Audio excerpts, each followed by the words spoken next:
Betrayed by my fiancé and sister a week before my wedding, 2 years later, he begs for forgiveness, but I just laugh in his face.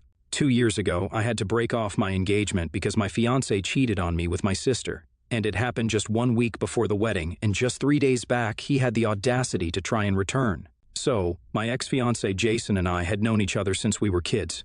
We went to the same school all our lives, and we started dating when we were 14. After dating for almost 12 years, we decided to get engaged. It was obviously the right thing to do, at least for me. He was the one who had proposed, so I honestly did not have any reason to suspect him of cheating, and least of all with my sister, since she and I were also very close. My youngest sister, Lily, is 2 years younger than me, and she and I were pretty much best friends growing up. Even at my wedding, she was supposed to be my maid of honor, but that never ended up happening. A couple of weeks after we got engaged, I started noticing that Jason's behavior had become very weird. It was just small things, like he would seem to zone out very frequently whenever I was talking about the wedding, and mostly tried to avoid talking about it. He spent a lot of time at work, and it felt like he didn't want to see me, and I don't know, it was just weird. So, I did try to speak to him several times and told him that, just in case if he was having second thoughts about having the wedding so soon, we could still postpone it and wait for a better time. We didn't have to get married that year itself, but he told me that he wanted to get married and reassured me constantly for almost 8 months. He kept leading me on, but I guess he seemed to find his spine just 1 week before our wedding. Maybe it was that, or maybe the fact that my sister was pregnant was what forced them to finally tell me about their affair. Either way, it really shattered me when he told me about it. And the worst part was that now that she was pregnant, he was planning on getting married to her. According to what Jason had told me, they always had a bit of a flirtation every time they would meet, and that hadn't been a recent development. It had just started a couple of years before we got engaged. He never told me about it because he thought it was just harmless. But then one night, he was out drinking with his friends, and he ran into Lily, and that was it. Since both of them were drunk, they ended up hooking up and promised never to do it again, but it happened several times after that. And by the time we got engaged, they were having a full-blown affair. He told me that he thought getting engaged to me would help them stop, but it didn't end, and he tried to make it sound like they were really helpless. But I wasn't buying it. The day that Jason told me the truth, that he had been having an affair with Lily for the past year, I returned the engagement ring to him that day itself and told him to move out of the house. I guess he had prepared for that, since he already had his bags packed and left without a word. After that, I did not speak to my sister either because I really didn't have anything to say to her.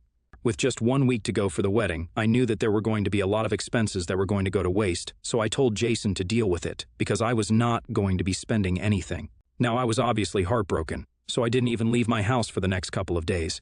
Lily came to visit me a couple of days after I found out and had to return without even getting to see me because I wanted nothing to do with her anymore. She had left a note saying that she was really sorry about everything at my door before leaving, but it meant nothing to me.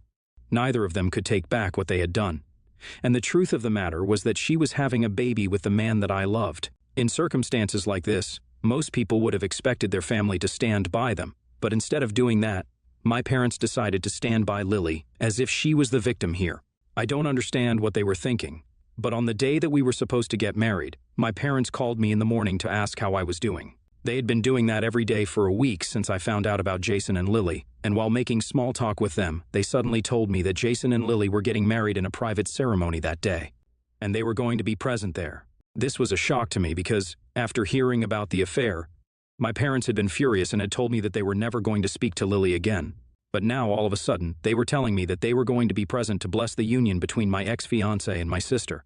When I did not say anything, they started explaining to me that they had been very upset with Lily, but she had begged them to attend because she did not want to get married without her parents. And on top of that, she was 6 weeks pregnant and really emotional, so my parents felt like they had to be there for her and hoped that I would understand. I told them just one thing, that they could attend her wedding if they wanted to, but then I would never be speaking to them again.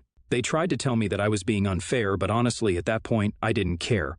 So eventually, my parents just told me that they were going to be attending the wedding, and I could be pissed if I wanted to be. But even Lily was their daughter, and they couldn't help it. So that was that. And since then, 2 years have passed, but I have never spoken to either Lily or my parents after that. Gradually, even the rest of the family was able to find out about it because obviously this is not something that people can keep a secret for long. And once they found out, they spoke to me, and I told them the truth about everything. So, right now there are very few people in our family who are on speaking terms with my parents or Lily. I didn't really know what they had been up to, but thanks to Jason, I now do. 3 days back, I was about to leave for work in the morning when Jason showed up, and that was quite a shock for me. I hadn't seen him in 2 years, and I hadn't even heard about him since I had told all my friends that I didn't want to know what he was doing. I was quite speechless when I saw him outside my door, and he took that opportunity to tell me that he was here to apologize for everything that happened in the past and try to give our relationship a second chance. If I'm being honest, I was just frozen. This was the first time that I was seeing him after our terrible breakup, since I had done everything to avoid seeing him. So for him to be standing outside my door after 2 years was a bit surreal for me. So because I wasn't saying anything, he continued talking and told me that his relationship with Lily had turned out to be a sham, and he regretted ever getting together with her. He told me that if she hadn't been pregnant, he wouldn't even have married her, and now they were getting divorced because he had just found out that the baby was not even his. Apparently, he had found texts on her phone recently, since he had been suspecting her of having an affair with someone else because she had been acting very strangely. And on checking her phone behind her back, he realized that for the past couple of years, she had been having an affair with her boss. She had been with Jason for a little over 2 years, but with her boss, she had had an on and off relationship for almost 4 years now. When he confronted her about it, she broke down and said that she had really tried to move on from him and forget about him, but he was her first relationship, so she just couldn't leave. It was kind of gross because, according to my calculations, Lily had started working at that company when she was 22, which is when her relationship with her boss first started, and at that time, her boss was already in his late 30s. And from what I knew, he was a married man with a 2-year-old kid. Anyway, Jason told me that when he had confronted her about the chats that he had seen, she had told him the truth and said that recently. In the past couple of months, she and her boss had managed to patch things up, and he had decided that he was going to leave his wife for her. Then she finally told him the truth about their kid as well. And since there had been some overlap when she got pregnant, she had managed to get a paternity test conducted, and unfortunately for Jason, his son was not actually his. So now, not only was he getting divorced, but he was also going to lose his kid, even though he had filed for at least partial custody.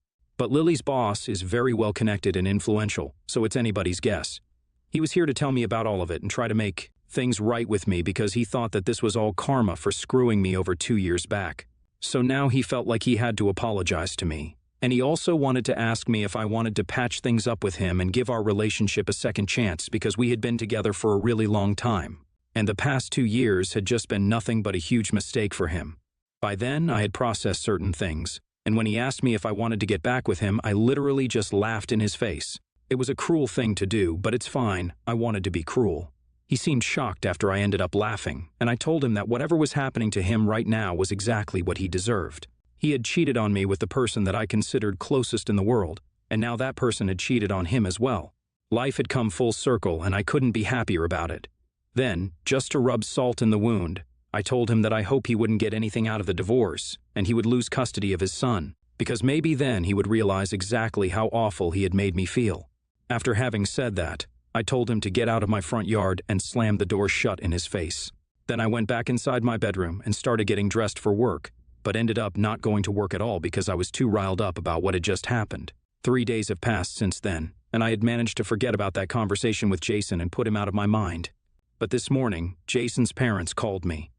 I didn't exactly get a chance to speak to them after I broke up with Jason, but I hadn't blocked them or anything, and it was strange that they were reaching out to me after 2 years. But they had been good to me before things ended, so I decided to answer the call, since I knew that they wouldn't be calling if it wasn't something urgent. When I picked up my phone, Jason's mom told me that she knew Jason had come to see me 3 days ago, but she really needed to know what we had spoken about. Ever since he had come back from that meeting with me, he had locked himself in his room and had refused to even come out for meals. All he did was cry throughout the day, and he would only come out after everyone had gone to bed, just so he could eat without anyone to speak to him.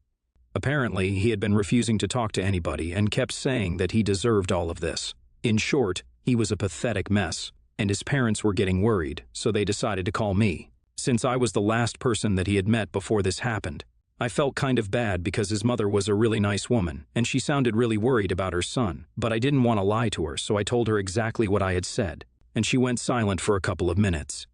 She then told me that just 2 weeks ago he had found out that Lily had been cheating on him, and that had been tough enough by itself, but then he also found out that the boy he had been raising was not even his own son. That had really taken a toll on him, and he was really scared of losing custody of his son because it's not like he was biologically related to him. And on top of that, Lily's boss was a man in a powerful position, so he had been very paranoid and anxious. and he had kept talking about me, how all of this was karma for how he had treated me. And so it had actually been his mother who had suggested that he should speak to me and try to make things right. Even though she hadn't told him to get back together with me because I think everyone knows that I wouldn't take him back anyway. After explaining the situation to me, she told me that she knew that Jason had screwed up, and he had been a horrible partner to me, but she just needed me to forgive him, or at least tell him that I forgive him. Even if I didn't mean it, just so he would be able to feel a bit better about himself and find the strength to fight against the odds. Because for him to just give up like this, it was not like her son. And that's when she started breaking down. I felt kind of bad for her, and I really didn't want her to cry, so I told her that I would think about it. However, I have thought about it, and I have no intention of telling him that I forgive him, even if it's just for the sake of saying it. I don't want to say it because I don't mean it. I don't forgive him, and I don't think I ever will. I just don't have it in me. But saying it to his mother, that will be pretty difficult for me, and I feel like this might be an overreaction right now, but it's just how I feel. So, Wibta. If I told my ex-fiancé's mother that I don't forgive him, and I'm not going to say it to him either? Update 1. Thank you so much for all the comments and support. It has been 2 days since Jason's mother contacted me, and I've decided that the next time that she contacts me to ask whether I will be willing to speak to him or not, I'm just going to tell her that I'm not. After going through the comments and speaking to a couple of friends and close family members, I realized that I'm not obliged to be nice to Jason. The only reason that I'm even feeling guilty about it and questioning my decision is because I'm a normal person, and usually people do tend to find it difficult to draw boundaries, even when it's well-deserved. So I feel much better about my decision now, and I'm sure that I'm not the a-hole. Talking to my friends about it was a good decision for another reason, because by talking to them, we were able to find out that Lily's boss's soon-to-be ex-wife is actually related to my friend's girlfriend. She's a really distant cousin, but there's some relation, and we were able to find out that she and her husband had been in an open marriage for the past couple of years. So technically her boss had not been cheating, but Lily had been.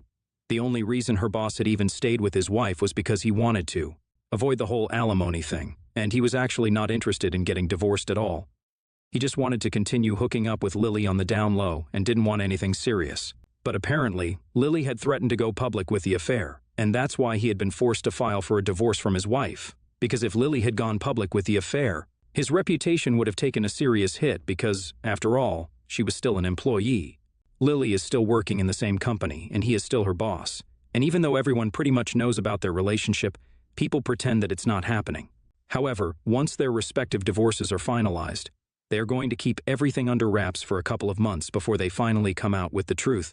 The ex-wife is pretty cool with all of this, and has even been gossiping about his life, which is how my friend's girlfriend was able to find out, since though she's not exactly close with the woman, the gossip has spread pretty widely in the family. Apparently she didn't mind the divorce, but she was demanding alimony and settlement and child support, and it's well-deserved, so it makes sense. I wish Lily had made better choices, and maybe her life wouldn't be what it is right now. But as long as she's happy, I guess. Update 2. Hey everyone, so almost a week has passed since I spoke to Jason's mother last. 2 days after my last update, she had called me up to ask whether I had made a decision or not. And I had told her that no matter what, I was not going to tell Jason that I had forgiven him, because I really don't.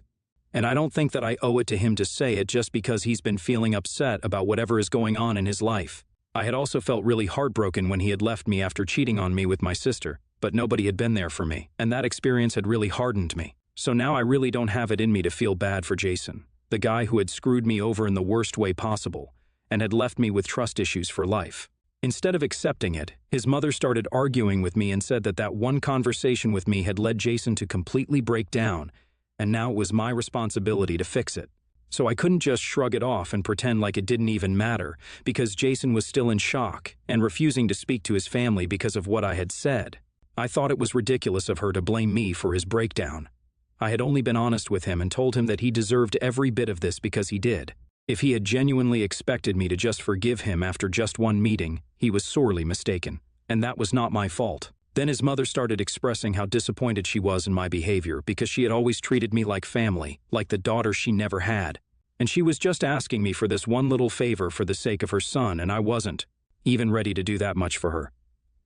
I got really annoyed at that because yes, she had been very kind to me when I had been with Jason, but after that, we hadn't even spoken. If she really had considered me the daughter she never had, she would have checked up on me at least one time after her son broke my heart. But she never bothered. So I told her that I was pretty disappointed by that too, And since she didn't have an answer to that, she told me that it was my family's duty to take care of me and check up on me, not hers. It didn't even make any sense, because she was the one who had just said that she had always treated me like a daughter, and I knew that she was just speaking nonsense at this point because she had nothing logical to say. So I just told her that I had made my decision, and she had to respect it, and then I hung up. After that, she did try to contact me for a couple of days, until today. I came back home from work around 5:45 in the evening, and at around 7, she showed up at my house. I was preparing dinner and looking forward to a quiet night, so I really didn't feel inclined to speak to her, and so when I saw that it was her standing outside the door, I told her to leave. And she said that she was not going to go anywhere without talking to me. It was really annoying for me because I had made it pretty clear to her the last time that we spoke that I did not have any intention of speaking to Jason again, because I could understand that he was going through a tough time, but since we're not together anymore, it's not my problem anymore. And I told her yet again, if she thought that bothering me repeatedly would get me to change my mind, then she was wrong. All it would do was just piss me off and maybe even make me call the cops on her, which I really didn't want to do because she was an older person, and I had really respected her in the past. So I told her not to force me to do anything that she wouldn't like because I didn't want to be put in that position. At that point, she started sobbing outside my door and said that she just didn't know what to do because it seemed like Jason had given up on everything, and she couldn't watch her son break down like this. As a mother, it hurt her heart to see him like this, and she felt like I was the only person who would be able to fix it, and that's why she was so desperate to talk to me. I felt really bad for her, so it was then that I opened the door and tried to be as gentle as I could. I invited her in, handed her a glass of water to help her calm down because she was obviously in a really bad condition. And I politely explained to her that I could understand it was very difficult for her to watch her son suffer so much. But honestly, he had also had his flaws, and I really wasn't the person who'd be able to help out here. Because after what he had done to me, I just didn't have it in me to see him again. Because I knew that even looking at him would piss me off. She tried to tell me to just give it a chance, but I told her that it would not be possible for me because I had to look out for myself as well. What he had done to me 2 years back was just unacceptable, and it was not something that I had moved on from. And since then, I hadn't even dated anyone because I just didn't have it in me, and he had really messed me up for good. So I was not going to go out of my way to try and be kind to that person. The most that I could do for him was to stay out of his way and never speak to him again. And she needed to understand and respect that because even though she was his mother, she knew that he had been terrible to me. And it was unfair for her to ask me to help him out. When I explained all of this to her gently, she seemed to understand, and after being quiet for a couple of minutes, she said that she was really sorry about bothering me, but she just didn't know what to do. Then she left, and I've been on my own since then. I was glad that I was able to work this out with her without having to call the cops or whatever because I really wouldn't have liked that. Anyway, after she left, I finished making dinner and was about to sit down with some wine and watch a movie when I received a text from Jason. It was from a burner phone, since I had blocked him everywhere, but then almost an hour and a half passed since his mother had left my house, and he had texted me to let me know that she had reached back home, and they had had a discussion. He said that he was really thankful to me for treating his mother with kindness, even though his family had done nothing but cause me trouble. He told me that for what it's worth, he really was sorry about what had happened, and he could totally understand why I had said that he deserved all of this because he really did. He told me that this was the last message that he was sending me because, after this, he was going to try and be a better man so that maybe one day he would actually be the kind of guy who actually deserved me. That made me tear up a bit because, even though I don't want anything to do with him anymore, at one point, he was my entire world, and it just sucked that he had screwed things up for us like this. But there was not much that we could do at this stage. So I just archived that message because I knew that reading it over and over again would only cause me more misery, and I went back to my dinner. Hopefully, everything will be fine now. Update 3. Hey, so it has been 2 weeks since my last update, and this one is not about me, it's going to be about Lily. Thankfully, everything is going well in my life right now. Jason and his family stuck to their promises, and they did not bother me after that last meeting with his mother, and I was able to go back to my normal, regular life. But I just heard some really hot gossip from my friend, whose girlfriend is related to Lily's boss's ex-wife. Well, I guess I should refer to her as his wife now because I don't think they're getting divorced. Apparently, a few days ago, Lily's boss decided to cancel his divorce and told her that they couldn't continue this affair anymore because he had decided to clean up his act and go back to his wife. And obviously, she was ready to create a stink about it by posting about it and stuff, but he paid her off. She had to sign an NDA and quit her job, but she received a massive amount of money for it, so she's pretty much sorted for a really long time. I think she's going to agree to share custody of her son with Jason, which would be fair, because regardless of who his actual biological father is, Jason was the one who had been raising him for so long. It's crazy how things worked out for them, but well, they're still getting divorced, and no amount of money is going to make up for the fact that she lost both the men. It sucks that she was a terrible human being and she still got her way out of this, but that's how the world works, I guess. But it doesn't really matter to me. I'm happy with my life and my work, and I know that I'm leading an honest life and not trying to be a homewrecker. In a way, I'm glad that Jason and I did not end up married, and Lily is no longer part of my life because it was really for the best. I'm living my best life right now, so that's all that really matters to me, and I know that I'm going to stay happy as long as I have my friends by my side.